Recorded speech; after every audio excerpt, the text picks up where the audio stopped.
Պատիվ ունեմ խմբակցության ղեկավար Հայկ Մամիջանյանի հետ։ Պարոն Մամիջանյան, խնդրեմ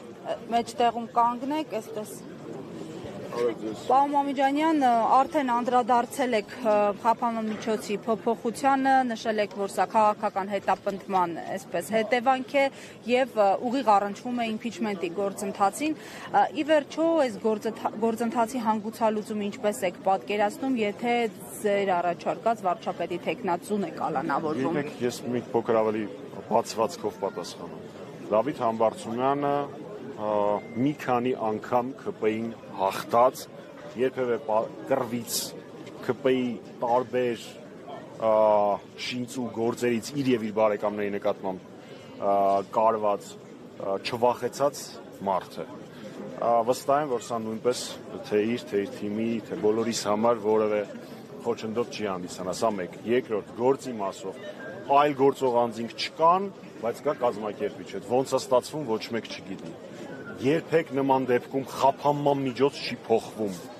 Այսինքն մարդը բողոքարկում է եւ այլն, սպասում է ազատության մեջ։ Այս պարագայում դա էլ խախտ է։ Էլ չեմ ասում, որ եթե 3 ամիս պակաս լիներ վճիռը, ապա ինքը ընկնում էր համաներման տակ, ուշադրություն համաներումը չի նշանակում մեղքը ընդունել։ Հիմա այստեղ արդեն կասկած չի կարող լինել, որ սա քաղաքական հետապնդում է։ Ես վարկյան անգամ կասկած չունեմ Դավիթի տոկունության վրա, դա ապացուցվում է այն փաստով, որ ինքը աշխատանքային այցից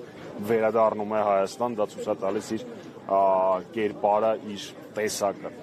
Ինչ վերաբերվում է գործընթացին, նախ իրավական տեսանկյունից որևէ արգելք չկա, որ մինչև վճիռի օրինական ուժի մեջ մտնելը, իսկ դա Աստված առաջ ամիսներ անց է բողոքարկումները հաշվի առնելով, Դավիթ Համբարձումյանը շարունակի մնալ իմպիչմենտի թեկնածու, իմպիչմենտի գործընթացը շարունակվելու է, իսկ ինչի են Դավիթ Համբարձումյանից վախենում, ոչ միայն նրա պատճառով, որ ինչպես տեսնում եք, ունի բազմաթիվ աջակիցներ եւ իրեն առաջադրել է Հայաստանի Հանրապետական կուսակցությունը որպես վարչապետի թեկնածու, այլ նաեւ այն պարզ պատճառով, որ այս պահին առկա է ընդդիմության ամբողջական, գրեթե ամբողջական կոնսոլիդացիա իր թեկնածությամբ իմպիչմենտի գործընթացի շուրջ, թե խորհրդարանական ընդդիմադիր խմբակցությունների տեսանկյունից եւ թե արտախորհրդարանական ազդեցիկ քաղաքական ուժերի տեսանկյունից։ Ուստի իշխանությունը վախենալու առիթ ունի, թող սրանի պատասխան ինչքան ուզում են հրաշքները պատասխան գործեն, որ ոչինչ բանից չեն վախենում։ 7 թե 10 ավտոբուսները ոստիկանական լավ ցույց են տալիս, թե իրենք ինչքանով չեն վախենում։ Փողոցի գեներացիայի մասին էին խոսում ընդդիմադիր շրջանակները, նաև ձեր ուժը երբ սպասել։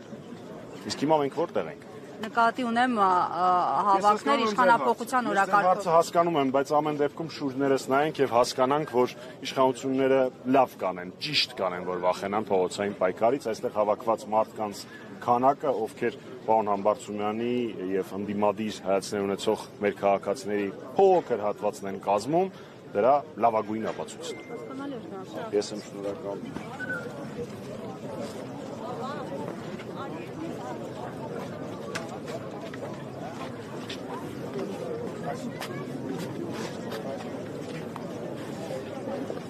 Հարգելի հետևողներ, ի դեպ այստեղ